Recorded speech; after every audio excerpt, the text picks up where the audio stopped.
12 बजे पूरे देश में ध्यान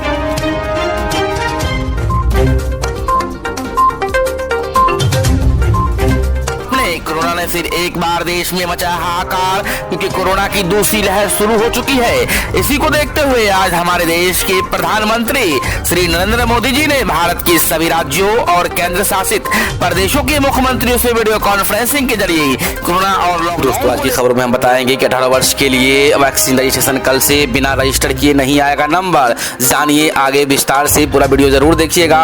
वहीं हम आपको बताएंगे बिहार में लॉकडाउन के विकल्प पर नीतीश कुमार का मंथन चल रहा है। जी हां, सभी जिलों एसपी और डीएम के ले रहे हैं फीडबैक। जी हां दोस्तों, वहीं आगे हम बताएंगे विश्व स्वास्थ्य संगठन ने बताया कि भारत में इस वजह से बेकाबू हुई कोरोना वायरस की दूसरी लहर। वो कौन सा वजह है, पूरा जानेंगे वीडियो को विस्तार से। वहीं अगली खबर में 10 राज्यों में कोरोना संक्रमण की स्पीड पर ब्रेक नहीं, 69% पॉजिटिव यही मिल रही है। अच्छी बात है कि मृत्यु दर गिरी है।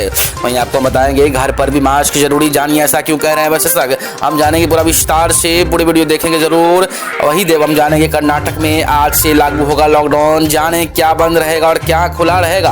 सभी वीडियो को विस्तार से जानेंगे, वीडियो को लास्ट तक बने रहें। दोस्तों अभी तक हमारे चैनल को सब्सक्राइब नहीं किए तो चैनल को सब्सक्राइब कर दीजिए, लाल बटन को दबाकर बेल आइकन को भी प्रेस कर दीजिए और वीडियो को छोटा सा एक लाइक कर दीजिए। दोस्तों अगली बड़ी खबर में 18 वर्ष के ऊपर के लिए वैक्सीन रजिस्ट्रेशन कल से बिना रजिस्ट्रेशन किए नहीं आएगा नंबर। जी हाँ, कोरोना महामारी की दूसरी लहर के बीच 18 वर्ष से अधिक उम्र के सभी लोगों को 1 मई से वैक्सीन दी जाएगी। वैक्सीनेशन का ये तीसरा चरण होगा। इसके लिए रजिस्ट्रेशन 28 अप्रैल बुधवार से शुरू हो रहा है। इस नई व्यवस्था को के लिए केंद्र सरकार ने नई पॉलिसी तैयार की है। 18 से 45 वर्ष के बीच के युवा बिना रजिस्ट्रेशन के वैक्सीन नहीं लगवा पाएंगे।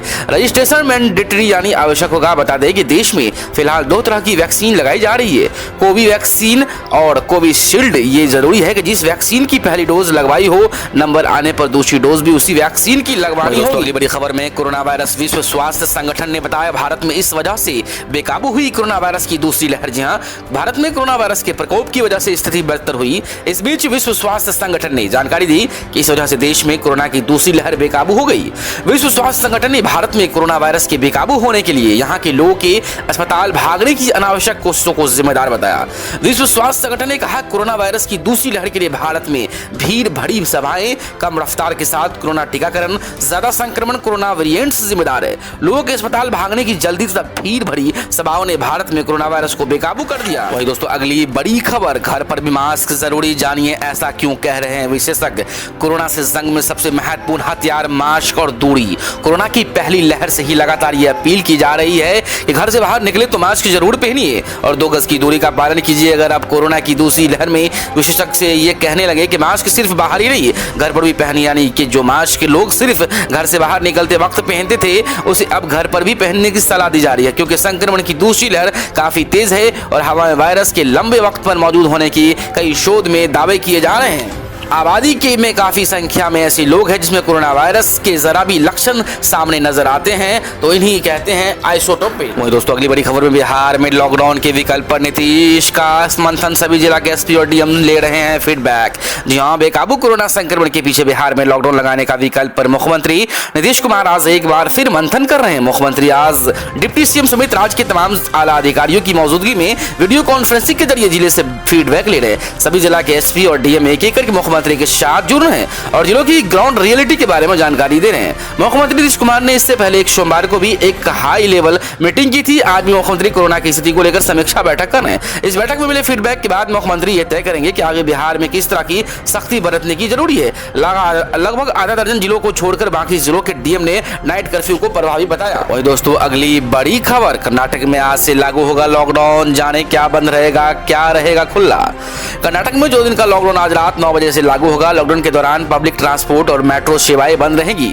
होटल रेस्टोरेंट केवल होम डिलीवरी कर सकेंगे। इस अवधि में जरूरी सामानों वाली दुकानों सुबह 4 घंटे के बाद खुली रहेंगी।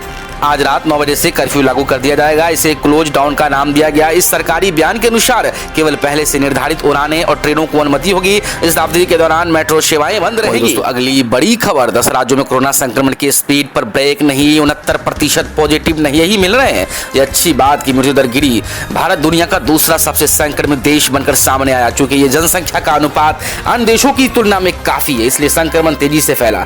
भारत में कोरोना संक्रमण की स्पीड पर अभी ब्रेक नहीं लग पाया। हालांकि कि पिछले 24 घंटे में केस कम मिले हैं, लेकिन देश के 10 राज्यों को अभी और कंट्रोल करने की जरूरत है। केंद्रीय स्वास्थ्य मंत्रालय ने आंकड़े जारी करते हुए बताया कि महाराष्ट्र, उत्तर प्रदेश, दिल्ली, कर्नाटक, केरल, छत्तीसगढ़, पश्चिम बंगाल, तमिलनाडु, गुजरात, राजस्थान में एक दिन में देश में मिले कुल केस में 69.1% इन्हीं राज्यों से मिले। हालांकि ये अच्छी बात है, देश में मृत्यु दर की गिरावट आई। दोस्तों, आज की अगली बड़ी खबर निकल के आ रही है कि आरबीआई की चेतावनी, देश भर में बढ़ सकती है महंगाई, सप्लाई चेन होगी प्रभावित, बताई ये बड़ी वजह। भारत में कोरोना वायरस की दूसरी लहर थमने का नाम नहीं ले रही। लगातार बढ़ते कोरोना के मामले और लॉकडाउन की चर्चा के बीच भारतीय रिजर्व बैंक ने चेतावनी दी है। आरबीआई का कहना है कोरोना के मामले इसी तरह बढ़ने गए तो पूरे देश में लॉकडाउन लगता है तो इसका असर सप्लाई चेन पर पड़ेगा, इससे महंगाई बढ़ सकती है। ये बातें भारतीय रिजर्व बैंक ने अपने स्टेटमेंट में कहा।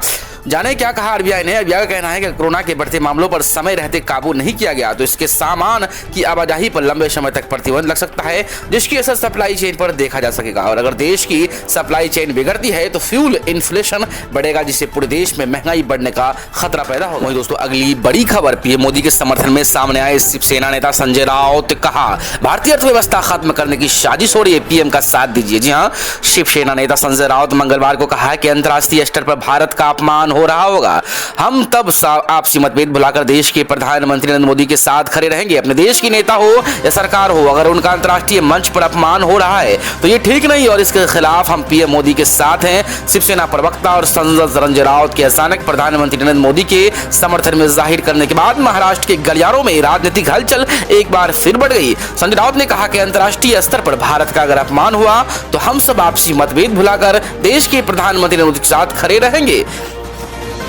दोस्तों, अगली बड़ी खबर, कोरोना की दूसरी लहर, ओवैसी ने पीएम मोदी को घेरा, कहा सब जलाए जा रहे हैं और इनको खुशबू आ रही है। जी हां, देश में कोरोना की दूसरी लहर की वजह से हालात खराब हो जाने पर एआईएम प्रमुख और हैदराबाद से सांसद असदुद्दीन ओवैसी ने मोदी सरकार को घेरा है। एबीपी न्यूज के मुताबिक ओवैसी ने कहा कि देश में कोरोना महामारी को नियंत्रित नहीं कर पाने की जिम्मेदार केवल और केवल प्रधानमंत्री नरेंद्र मोदी है। असदुद्दीन ओवैसी ने कहा कि अपने पिछले साल लोगों को कहा था कि ताली बजाओ, उससे क्या हुआ? क्या देश से कोरोना भाग गया?